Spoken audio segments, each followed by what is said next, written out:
Buenas tardes. Damos inicio a la sesión solemne de la Academia Colombiana de Historia del día 7 de octubre del año 2025 a las 5 de la tarde. El siguiente es el orden del día. Primero, aprobación del orden del día.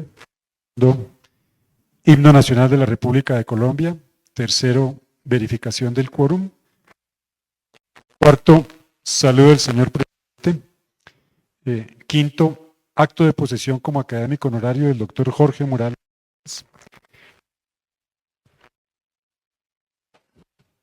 Hola. Quinto, votación de las candidaturas como miembros correspondientes de los doctores Ricardo Zuluaga y Orián Jiménez. Sexto, anuncio a los académicos sobre la fecha de la próxima sesión. Y séptimo, clausura a cargo del señor presidente de la sesión. Muchas gracias. Muy bien. Segundo, himno nacional de la República de Colombia.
¿Pueden sentarse? Tercero, verificación del quórum. Félix.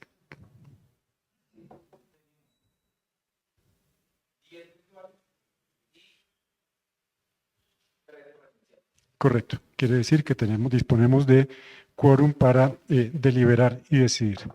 Tercero, saludo al señor presidente de la sesión.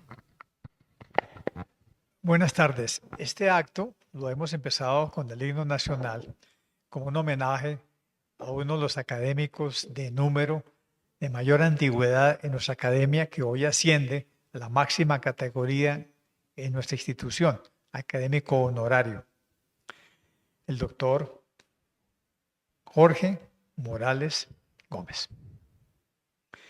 Su trayectoria como antropólogo y formador de nuevos antropólogos en varias universidades ha sido muy reconocida y casi todos los antropólogos del país lo han conocido en las aulas de clase.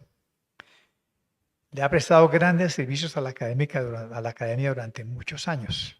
Solamente quiero mencionar los índices que ha hecho paulatinamente del Boletín de Historia de Antigüedades, una revista que está llegando a 880 entregas desde septiembre de 1902, y su último trabajo al frente de la biblioteca de la institución, en donde ha hecho un gran esfuerzo para dotarla de los muebles más modernos que ustedes pueden ver cuando la visiten. Por ejemplo, lo último que ha hecho en la hemeroteca, cuando ha comprado unos portadores de revistas de última generación de la fábrica IKEA.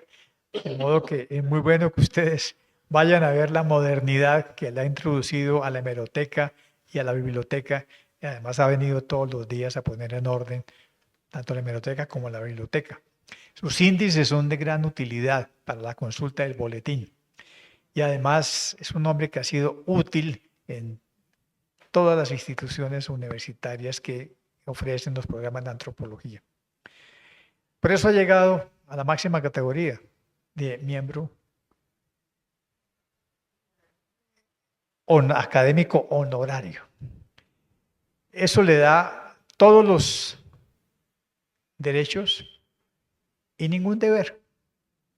Por eso ha dicho que cuando termine este periodo de bibliotecario ya no vuelve a trabajar más, a pesar de que está en sus 5 sentidos. Así que es este acto un acto muy especial, y estamos muy contentos de que este académico nos haya acompañado tanto tiempo y hoy en día haya llegado a esta categoría. Así que para poder subir, él tiene juiciosamente que presentar un trabajo de su especialidad, y eso es lo que vamos a oír inmediatamente. Muchas gracias, señor presidente. Entonces, pasamos al quinto punto, que tiene que ver con el acto de posesión como académico honorario del doctor Jorge Morales Gómez. Entonces, procedo en primer lugar a hacer la presentación del nuevo académico honorario. El académico Jorge Morales Gómez nació en Bogotá, pero con una honda ascendencia santanderiana. Es antropólogo de la Universidad de los Andes, donde se graduó en 1969. Ha sido investigador del Instituto Colombiano de Antropología, profesor e investigador de la Universidad de los Andes y director del Departamento de Antropología de la Universidad Javeriana. El nuevo académico honorario tiene una dilatada lista de publicaciones sobre historia de antropología colombianas. Destacamos, entre otras, Mestizaje, Malicia indígena y viveza en la construcción del carácter nacional, Período hispánico en el libro Los indios de Colombia, editado por MAPFRE, Consecuencias de la división de un resguardo indígena, el caso Calderas, Melo y la enseñanza de nuestra historia, Investigaciones etnohistóricas y arqueológicas en el área Guane, con Gilberto Cadavid, Identidad cultural e integración del pueblo colombiano, con Horacio Calle. Además están sus contribuciones en las páginas de nuestro Boletín de Historia de Antigüedades. Jorge Morales Gómez ingresó a la Academia Colombiana de Historia como correspondiente en 1974 y en 1992 alcanzó la categoría de miembro de número. Ocupó la silla número 6, fundada por Enrique Álvarez Bonilla, y su inmediato antecesor fue Alberto Lozano Cleves. Actualmente se desempeña como coordinador de la biblioteca y archivo de nuestra corporación. Entonces procedemos enseguida a la toma del juramento.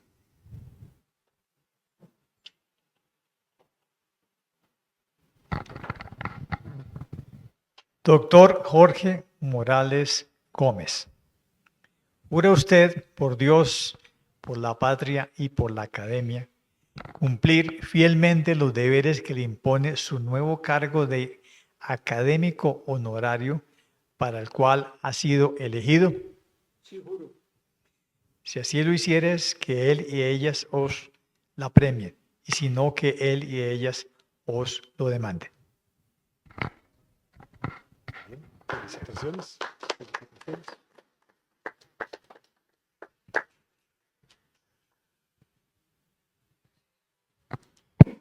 Enseguida tenemos entonces la disertación del recipiendario sobre el tema la cacería en peligro entre los cunas.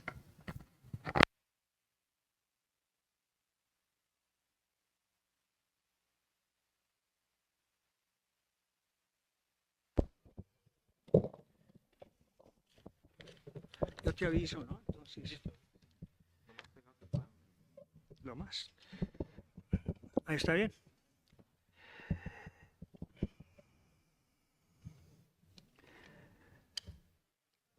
Señor presidente de la Academia Colombiana de Historia, doctor Armando Martínez, demás miembros de la Junta Directiva, señoras y señores académicos, correspondientes, honorarios, numerarios y correspondientes, muy querida familia y amigos, señoras y señores. Desde los tiempos coloniales, los indios Cuna o Tule del Darién, grupo de la familia lingüística chibcha, han tenido múltiples experiencias de invasiones y saqueos en sus territorios, tanto por parte de extranjeros como de colombianos que buscaban recursos naturales y entre estos animales como tortugas, tucanes, garzas y además comestibles. Aparte de la colonia escocesa del siglo XVII fundada por William Paterson en el Darién, tuvieron relaciones con ingleses, franceses, holandeses y por supuesto españoles. La mayor parte de ellos venían al Darién y a Urabá en busca de recursos naturales. España a todo trance quería sujetarlos y que vivieran en pueblos, para lo cual los Cuna se resistieron contumazmente. Precisamente ese comercio en el Caribe marcó en buena parte los siglos coloniales y posteriores y significó ingentes recursos para los europeos, excepto los españoles, cantidades de conchas de tortuga o carey, aceite de tortuga, palo Brasil y pecacuana o raicilla, zarzaparrilla, plumajes, tagua, pieles, maderas preciosas, carne de animales silvestres. Todo esto salía de los bosques del Darién y el Golfo y terminaba en las Antillas o en los países de Europa. Fueron los ingleses quienes mantuvieron contactos más amistosos con los indios y por eso varios hijos de caciques viajaron a Jamaica, invitados por los súbditos británicos, y aprendieron la lengua inglesa. También a varios mandatarios nativos les dieron el título de Sir como homenaje por su hospitalidad y como parte de la mutua protección contra los españoles. La primera podemos pasar. Bueno, esta es la localización, la primera. La localización del área de estudio, ahí está la frontera con Panamá, la región del Darién marcada en amarillo, a la izquierda lo que antes fue la gobernación de Castilla del Oro y al este la gobernación de la Nueva Andalucía. Siguiente. Ahí están las mismas dos gobernaciones en el teatro de operaciones. Este mapa es del siglo XVIII, que también tuvo que contemplar los enfrentamientos de los Cuna con los europeos, bueno, alianzas con los europeos y los ataques con los españoles, otros europeos. Bueno. Con los franceses hubo una relación ambivalente, pues además de la amistad y la alianza contra las autoridades coloniales, hubo desencuentros ocasionados porque muchos de ellos no trabajaban, dedicados a la holgazanería, pasaban largas temporadas sin comprar productos a los indios, llevando una vida laxa, viviendo sabroso. Este contubernio con los enemigos de España intensificó varias veces los ataques de la corona contra el Darién y sus indios, pero en últimas, y en buena parte por las alianzas con los ingleses especialmente, los Cuna fueron irreductibles. Al disminuirse la presión sobre los territorios, los indígenas tampoco respondieron sus ataques contra los fuertes españoles que cada vez se situaban más lejos de sus territorios. Los informes misioneros, especialmente del jesuita Jacobo Walburger, muestran las ayudas de los colonos extranjeros a los Cuna contra los españoles y la dificultad para que estos últimos pudieran aprovechar las materias primas del Darién. Pero además de los extranjeros, muchos civiles y españoles, mestizos y negros fugados de las haciendas y las minas, entraban y saqueaban recursos de los territorios indígenas. Cazaban tortugas sin permiso de los nativos, mataban monos aulladores y variedad de pájaros vistosos para vender su piel y plumas. ¿Podemos pasar las siguientes? La experiencia histórica de las alianzas, sobre todo con los ingleses, dejó una honda huella en la cultura kuna. Las figuras en madera que utilizan los chamanes en la curación de enfermedades llamadas nuchu o soal mimi, muñecos de madera, figuras de madera, representan espíritus buenos, aliados en la lucha contra las enfermedades y exteriormente semejan a marineros ingleses de los siglos XVII y XVIII.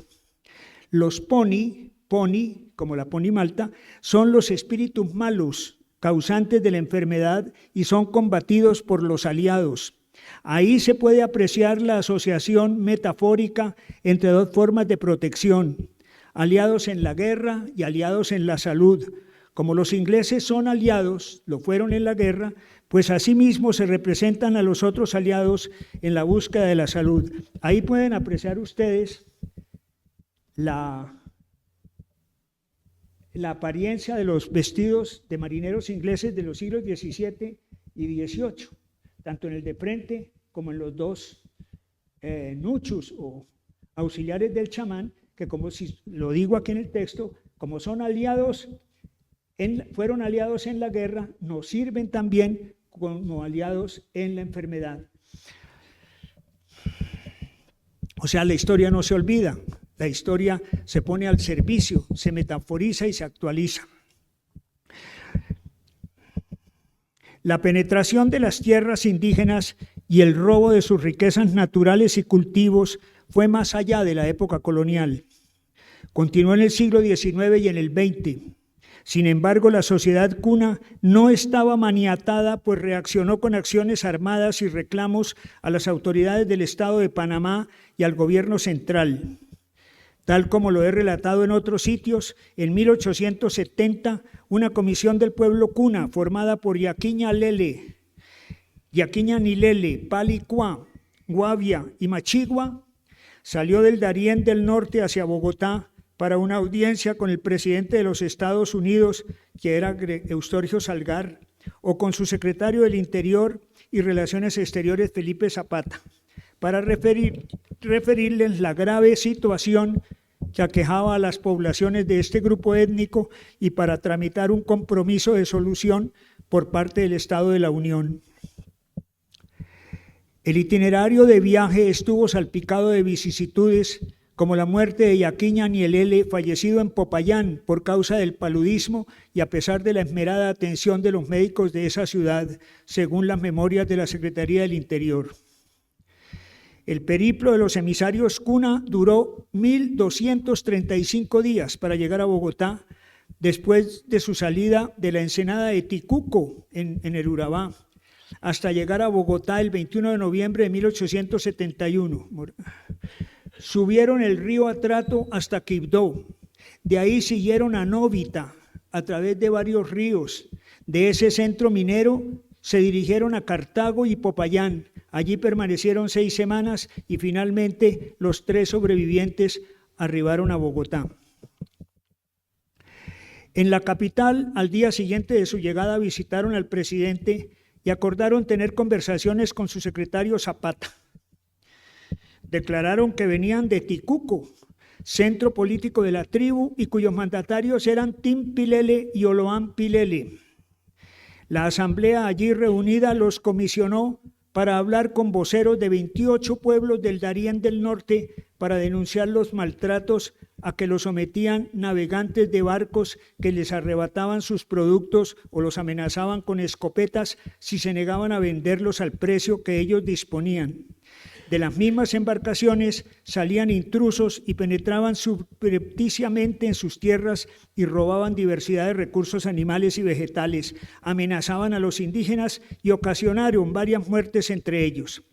Pero fuera de las tripulaciones de barcos de cabotaje, había muchos particulares que se internaban en los bosques a sacar materias primas y a cazar, y algunos llegaron a establecerse inconsultos en territorio indígena.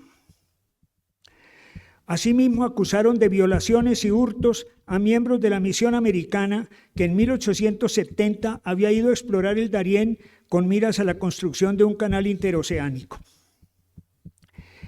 En verdad, la situación no cambió significativamente a favor de los kuna de ahí en adelante.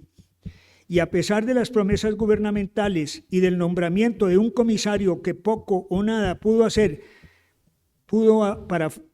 para frenar los abusos contra la minoría étnica, la reacción indígena fue defenderse por su cuenta y reclamar por las autoridades locales y de Panamá, ante las autoridades locales y de Panamá como Estado soberano y luego departamento. Quedaron defraudados ante la iniciativa nacional. Como resistieron, los informes al gobierno central acentuaban las defensas de los nativos y las ofensas de los nativos, y estas aparecían como desmanes y ataques indiscriminados contra todos los llamados blancos. Se desestimaba el poder de las incursiones depredadoras de los nacionales y extranjeros. Esa situación se prolongó durante varias décadas del siglo XX. En pleno proceso de la separación de Panamá y después de ella, los Cuna de la parte oriental del archipiélago de San Blas y del territorio del Darién declararon su lealtad a Colombia. Así lo manifestó el cacique Iña Paquiña, quien no ha tenido la suficiente relevancia en la historiografía nacional, teniendo en cuenta que no solo se mostró decididamente contrario al gobierno de Panamá y a su secesión, sino que tuvo que enfrentarse a Simral Coleman y a Nele Cantule, caciques ultrapartidarios de esa nación y su separación.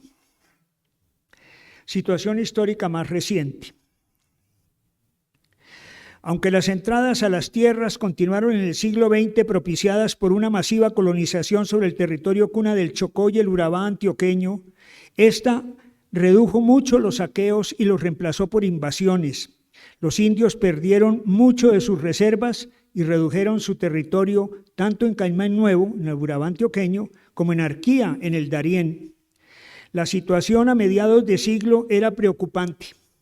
Incora, al hacer la medición de sus tierras de reserva y no resguardo, la diferencia es que la reserva es un territorio que el Estado colombiano le asigna a las comunidades indígenas. Les dice, este es su territorio, pueden vivir allá y supuestamente los vamos a proteger contra agentes externos, pero no tienen título de propiedad. En cambio, en el resguardo sí hay título de propiedad, por eso desde 1890, en que el presidente Carlos Holguín sancionó la ley 89, los indígenas han tenido ese recurso de salvación y pueden jurídicamente protestar a favor de la integridad de sus tierras por la ley 89, que ha sido modificada en varias instancias, pero que el espíritu sigue y sigue vigente, y los indígenas se acogen a ella como un amuleto de gran eficacia. Las tierras al hacer medición, el Incora de las tierras de reserva argumentó que los colonos, especialmente antioqueños y cordobeses, denominados chilapos, también necesitaban recursos para sobrevivir y que a los indígenas les sobraba tierra. Ese argumento ha sido una constante histórica para justificar despojos y el traspaso de la propiedad aborigen a los nacionales. Nadie va a negar la urgencia de tierras para muchos colonos, y entre ellos a los de la costa Caribe y Antioquia, pero eso no amerita que se haga a costa de quienes están en lo más bajo de la pirámide social, solamente porque tienen tierras de reserva.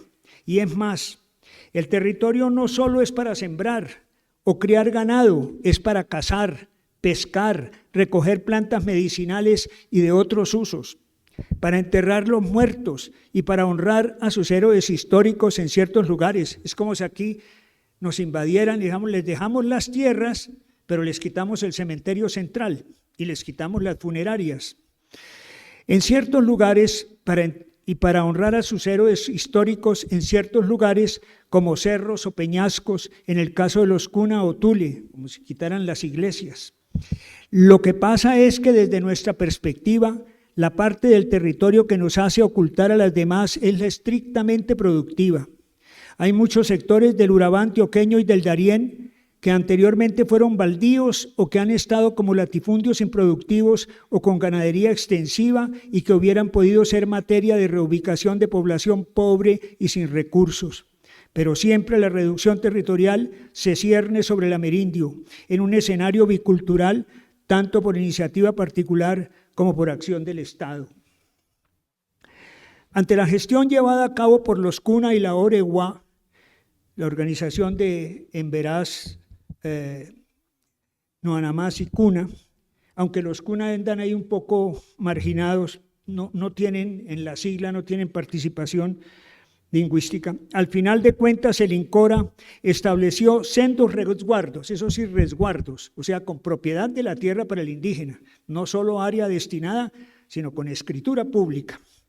En la década de 1980, uno con 2.500 hectáreas en Arquía, Chocó, y otro con 8.000 hectáreas en Caimán Nuevo, lo cual significó menor tamaño del territorio en comparación con el que tenían durante el régimen de reservas, que era muy frágil. Los resguardos sí han ofrecido protección jurídica del territorio y sí representan un avance con respecto a las reservas, pero muchas veces en la realidad las normas son francamente violadas por quienes no son indígenas, y ahí se configura un nuevo atentado contra los recursos económicos de la población y en este caso el de la cacería. Vinieron los conflictos entre guerrilleros, ejército y paramilitares en Urabá y el Darién. La violencia se desenfrenó contra los Cuna. Varios fueron torturados en ambas localidades y en Arquía fueron asesinados 2 hombres, entre ellos el hijo del cacique José Jesús Andrade, se llamaba Tony, muy conocido en la zona. También surgieron acusaciones de participación de Cunas en las filas de unos y otros y de casos de narcotráfico. La situación de tensión terminó por inclinar el poder a favor de los ilegales. Estos han prohibido a los Cuna o Tule la cacería por fuera de los límites de los resguardos. Y eso es gravísimo. De una son de repercusiones para los indios, como lo veremos luego. Si tenemos en cuenta que en Caimán la situación dejada por los colonos antioqueños, cordobeses y chocuanos, luego que fueran trasladados por el INCORA, fue de desmonte generalizado, se podrá comprender la escasez de fauna silvestre, los programas de reforestación han sido tímidos y el repoblamiento animal se demora muchos años. Esta situación creó también gran ansiedad entre los Cuna por la dificultad de ejercer la cacería. Aunque en Arquía no fue tan dramática, pues todavía se practicaba la caza, de ninguna manera tuvo la frecuencia de años anteriores a las décadas del 70 y 80 del siglo anterior, cuando la reserva era, según los propios afectados, 4 veces mayor a lo que es hoy el territorio, a pesar de no ser resguardo aún. Para perseguir a los animales que corren en manadas, había que esperar hay que esperar todavía a que entraran al territorio indígena, como ocurre aún con los puercos de monte o manaos, y si no entran se pierden, pues el miedo de irrespetar la orden paramilitar y guerrillera es superior a la necesidad. De otro lado, el control de armas por las fuerzas militares ha dificultado mucho la consecución de proyectiles de la bala U. Bala U, esa pequeñita, calibre 22. Algunas familias han vuelto a construir arcos y flechas, técnica abandonada hace 100 años, pero los resultados no son iguales. Es un ejemplo de revitalización histórico-cultural motivada por un agente externo. ¿Qué otro recurso para consumir proteínas animales queda? Pues se pensará en la pesca y la cría de animales domésticos. Efectivamente, la pesca alivia en cierta medida la orfandad causada por la acción etnocida, pues mientras en Caimán los recursos marinos y del río homónimo suplen parcialmente las necesidades alimenticias sin que eso satisfaga la angustia que deja la pérdida de la cacería, en Arquía la situación es más grave, pues el acceso a la ciénaga de Unguía, gran emporio ictiológico, ha sido controlada por grupos armados que vigilan tiempos de permanencia y volúmenes capturados, tamaños. Y los animales domésticos dirán, los Cuna en su sistema clasificatorio etnozoológico hacen una clara división entre animales silvestres y animales domésticos. Los primeros fueron creados por Pap Tumat, directamente para ellos y puestos en su territorio. Tuvieron un ciclo dorado, al igual que los demás seres vivos en época remota, antes de la aparición de la cultura. Tienen dueños y sus refugios son los Kalu. Los Kalu son unos montes, unas elevaciones, generalmente con vegetación muy antigua, puede ser no necesariamente primaria, y que son santuarios. Allá la creencia consigna que los animales están con el dueño de los animales y que ese dueño les da la salida cuando los hombres hacen mérito de no cometer excesos con los animales y excesos en su conducta personal, y cierra, los deprime cuando se dan las condiciones contrarias, pero ellos son los responsables de la existencia de animales, esos dueños que viven en los Kalu. Mantienen relaciones cercanas con los seres humanos, las cuales pueden alcanzar hasta su transformación en uno de los dos, animales en hombres y hombres en animales, y con ella se logra una nueva perspectiva y criterio en la apreciación del mundo. Yo veo la realidad como hombre en un determinado momento, y si me transformo en animal, la veo como animal. Es decir, que si un chamán se convierte en jaguar o culebra o viceversa, va a entender los hechos que lo rodean desde su nuevo estado como jaguar o culebra o como persona, según el caso. Los animales domésticos, casi en su totalidad, han sido de incorporación históricamente reciente y por eso se asocian con los blancos o waga, nos llaman waga. Nunca fueron de oro como los silvestres, ni se confundieron en sus relaciones con los hombres, tampoco han tenido dueños ni viven en Kalu y su conducta no influye sobre los seres humanos. Por eso no se tienen en cuenta en curaciones médicas, solamente se utilizan para venderlos o atender visitas de gente no cuna. Las únicas ocasiones donde se come su carne es cuando se inauguran relaciones con amigos especiales aliados para expediciones de caza y navegación, entre otras. En dicha ocasión se parte un pollo o una gallina y los dos nuevos amigos institucionales se sientan frente uno del otro e intercambian sus presas y sus huesos. También ingieren pollo cuando se acompaña al entierro de un difunto. Los huesos del animal se depositan con el cadáver y el sentido de este acto ritual es darle al muerto una herramienta de distracción para entretener a los nia o espíritus malos que lo atacan en su camino hacia su morada final. Los nia se dedican a comer el pollo y el alma puede pasar desapercibida así. También es frecuente ofrecer huevos crudos de gallina a los asistentes a una fiesta de pubertad femenina. La siguiente, por favor. Bueno, ahí es una escena reciente, captada el año antepasado por mí en Arquía. Son dos jóvenes cuna cazando un ñeque. La siguiente, por favor. El cacique de Bajo Caimán, con dos hijas, debajo del cuello de la camisa él tiene un collar que tiene dientes de animal, de mico. La carne de mico se come y luego se desdenta. La siguiente y última, por favor. Ahí ven ustedes dos típicas mujeres con las famosas molas, que ya son objeto hoy día turístico y de gran popularidad mundial. Ya, gracias. Pero en general, animales nativos e introducidos son categorías irreconciliables. Los últimos son extraños, pertenecen a los agresores históricos de los cuna. Su rechazo es muy grande, solo hasta los años recientes se ha dado leche de vaca a los niños y no a todos. La carne de vacunos y puercos no se consume, salvo en algunas familias que han viajado a las islas de San Blas. Los tule o cuna tienen muy presente que estos seres no han tenido ninguna incidencia en su historia.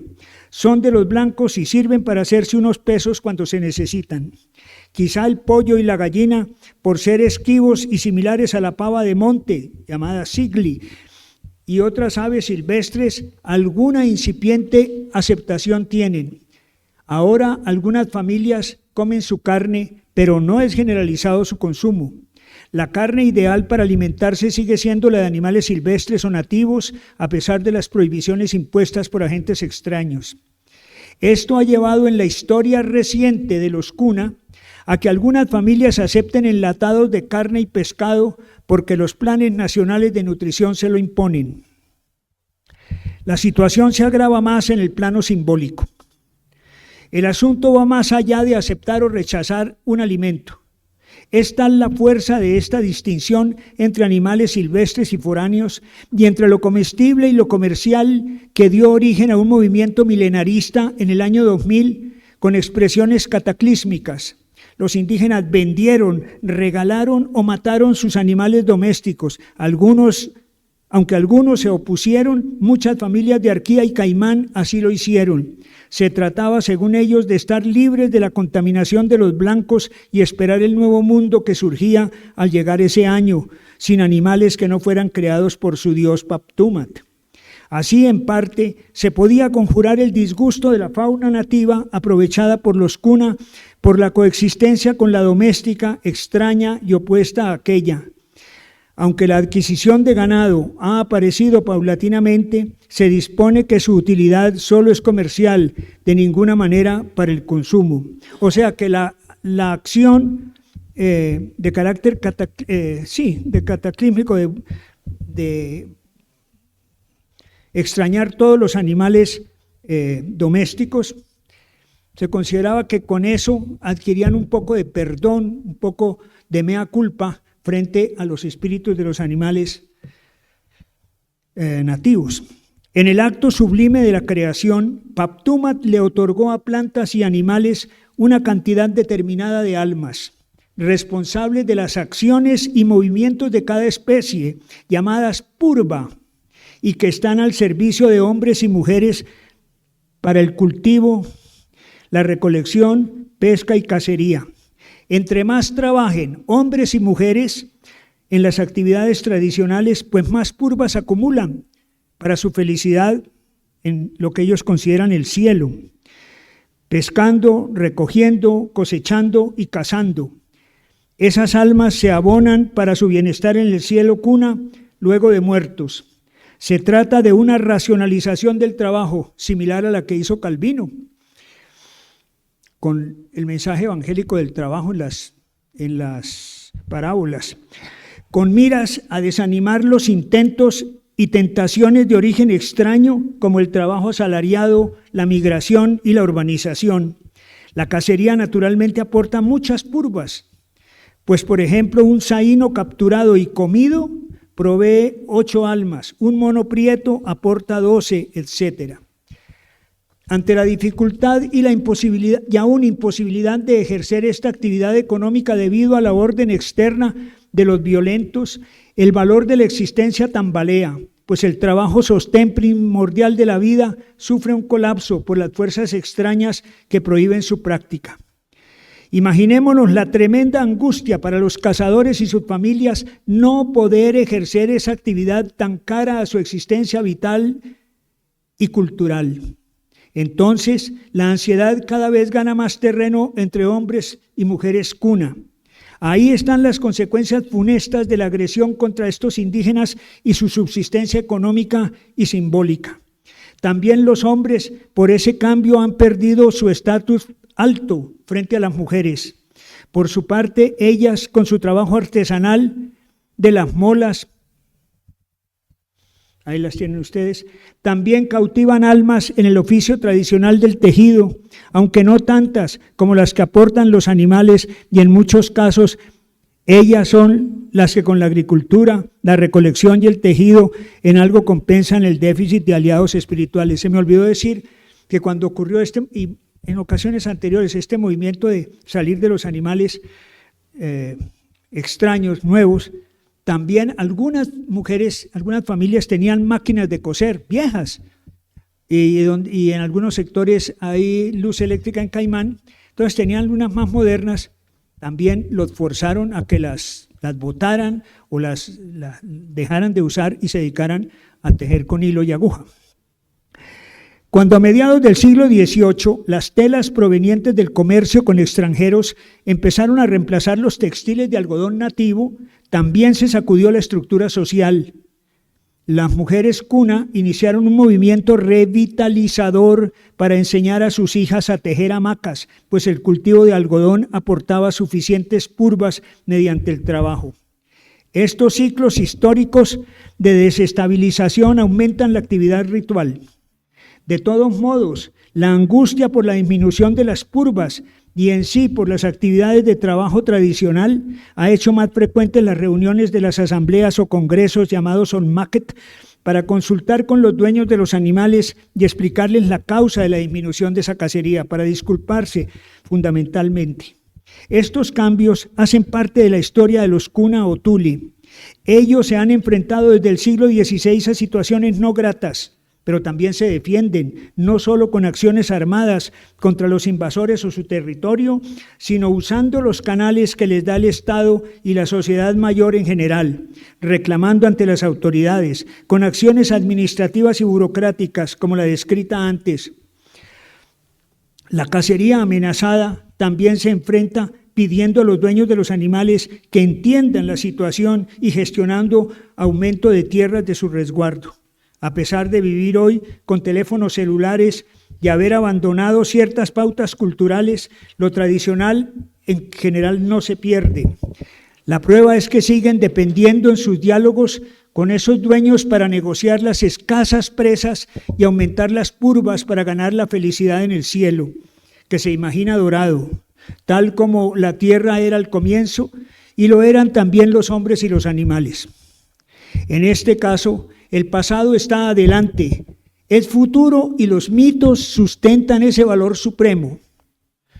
Lo que está en un comienzo, en lo más prístino, lo volvemos a tener en el cielo, sobre todo que es un mundo dorado como fue al principio. Igual, la historia cuna plantea retos, pero también soluciones. El rechazo a los animales domésticos es acción de resistencia. Los cuna están muy lejos de desaparecer como etnia a pesar de sus modificaciones externas. La conciencia étnica está muy viva y la historia y su simbolismo están en la base de su permanencia y su alteridad.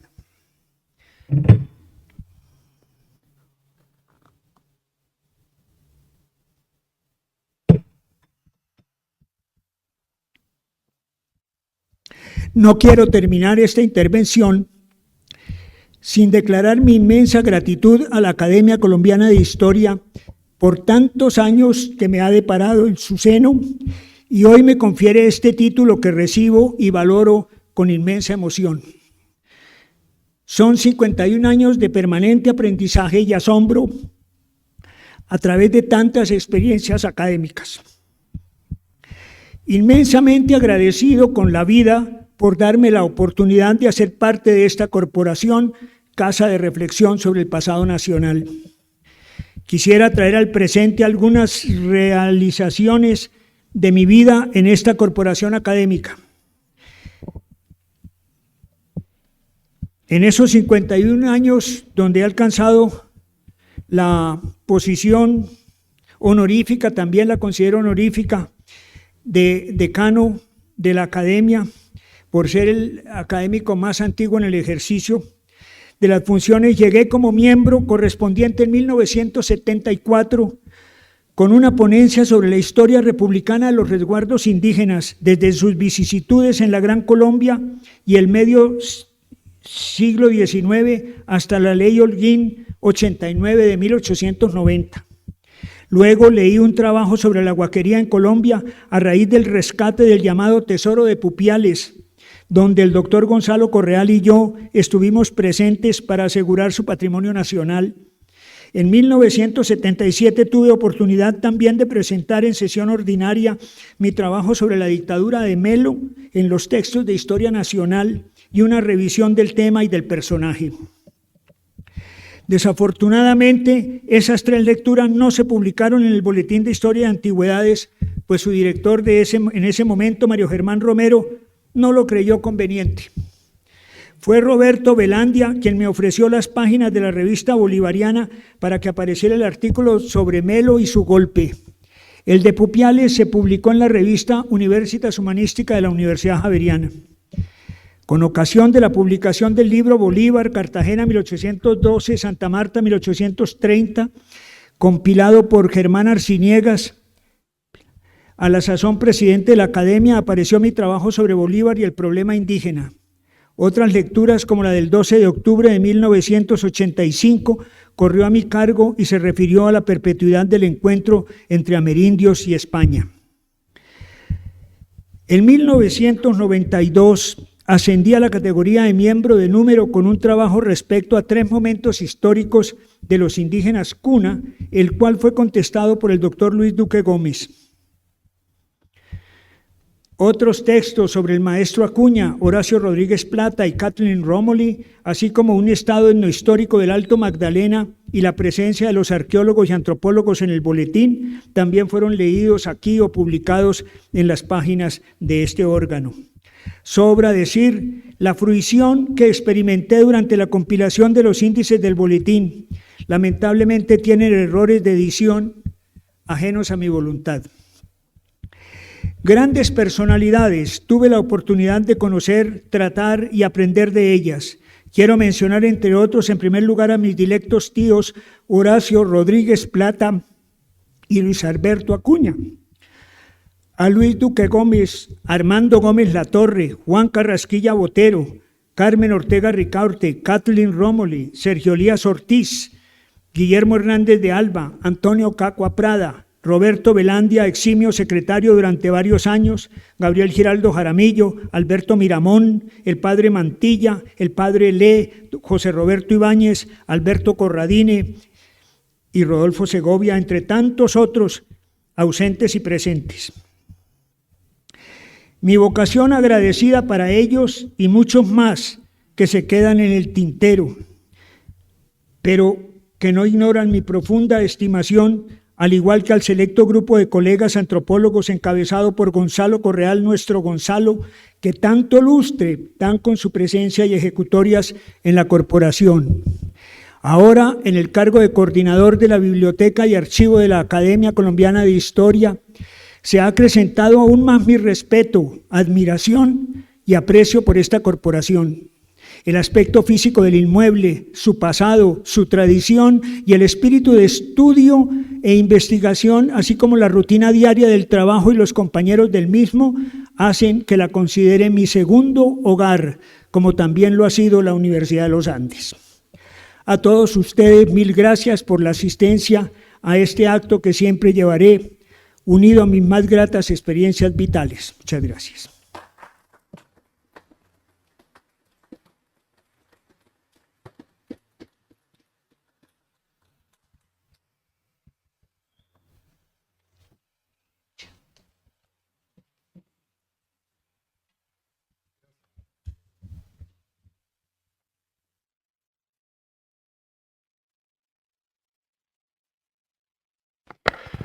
Muy bien, a continuación entonces la mesa directiva hace entrega del diploma e imposición de la banda de la academia. El texto del diploma que distingue al recipiendario como académico honorario es el siguiente. República de Colombia, la Academia Colombiana de Historia, en atención a los merecimientos del doctor Jorge Morales Gómez, lo ha elegido académico honorario de la corporación. Bogotá, Distrito Capital, 7 de octubre del año 2025. Firman el presidente Armando Martínez Garnica, el vicepresidente Alberto Gómez Gutiérrez y el secretario académico Camilo Gutiérrez Jaramillo. Muchas gracias. Muy amable.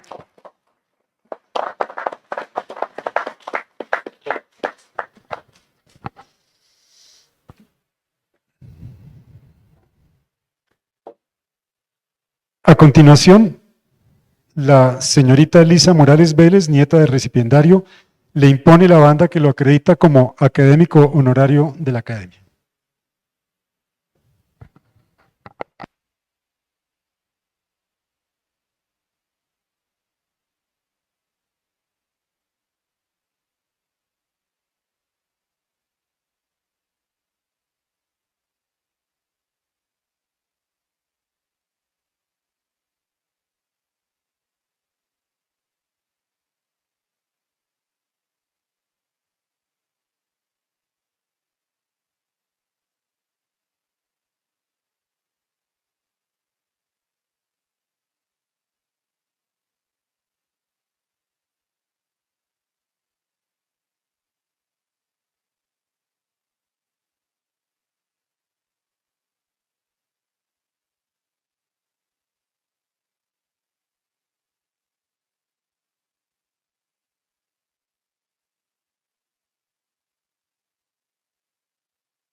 Muy bien.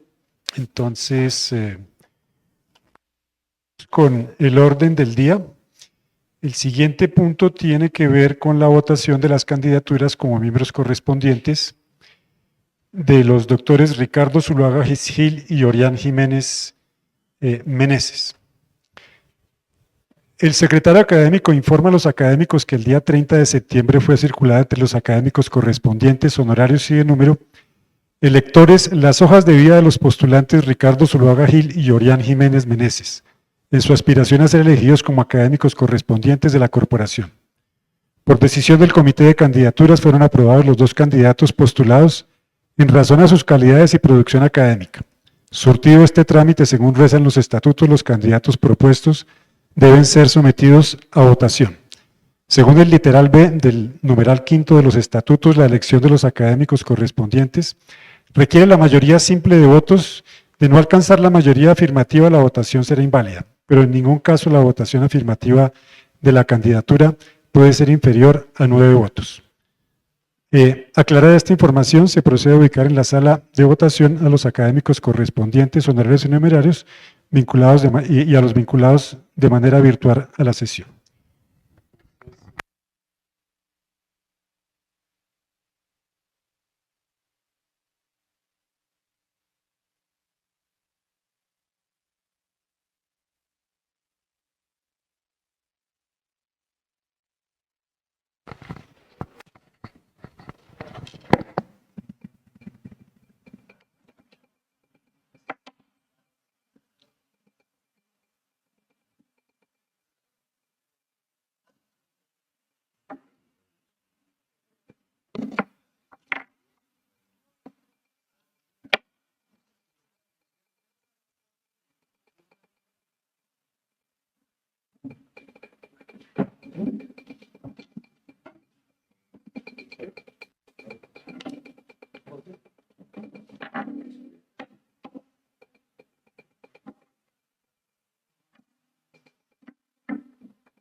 Estos son de los virtuales, ¿no? Sí.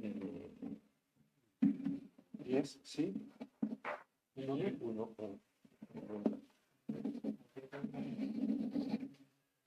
Esperemos a que los escrutadores nos den el resultado. Ahora. ¿Cuál es este? Ok.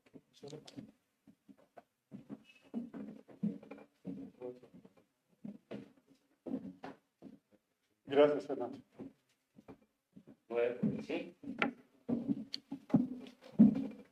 3 por el no y un voto en blanco.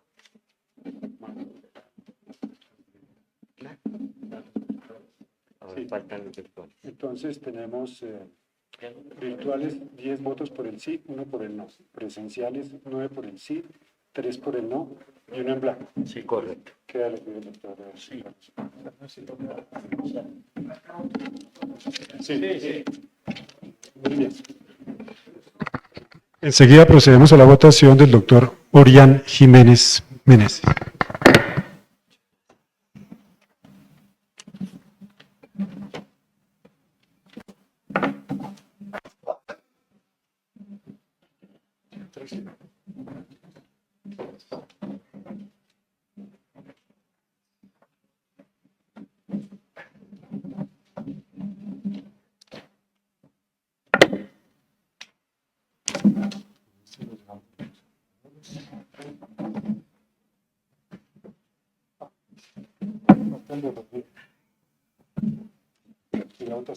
Pero falta este. No, no, bueno, ya.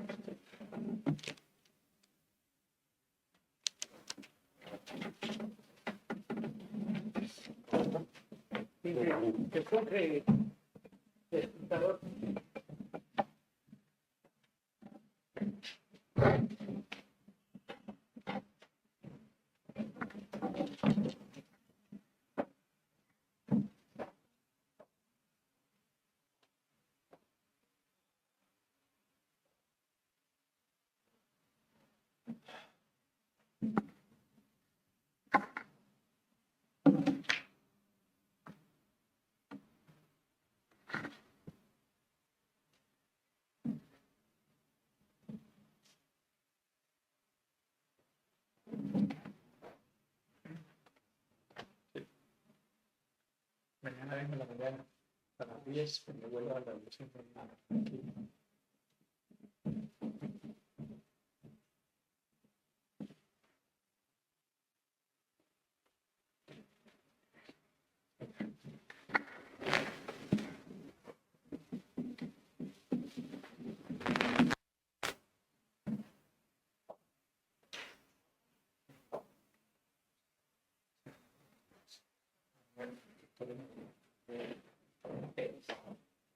Doce por el sí y uno en blanco.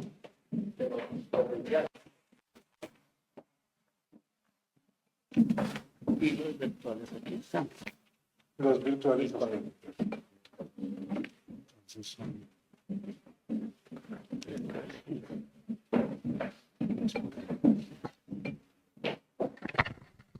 Muy bien, entonces por el doctor Orián Jiménez tenemos 9 votos virtuales por el sí, 2 por el no, y de los presenciales 12 por el sí y 1 en blanco.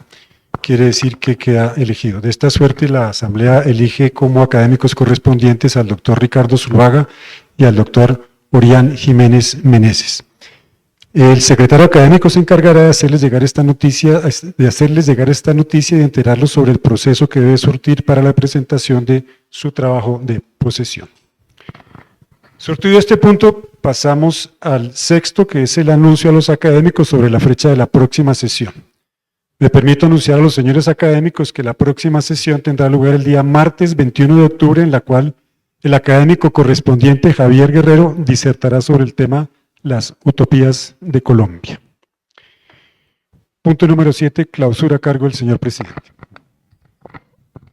Debo agradecer la presencia de todos ustedes y los que nos han seguido por la plataforma Zoom.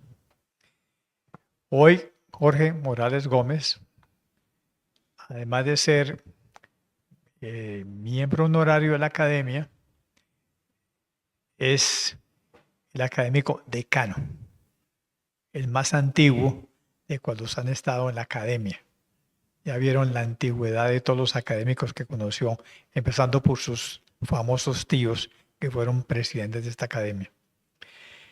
Estamos muy complacidos porque sus capacidades intelectuales se mantienen incólumes, como lo ha demostrado en el día de hoy con esta ponencia sobre el conocimiento que ha tenido sobre un grupo aborigen que se mantiene existiendo entre las repúblicas de Panamá y Colombia, desde ayer con la presencia de 4.000 marines norteamericanos que acaban de cerrar el paso por la frontera del Darién para siempre, o por lo menos por algún tiempo.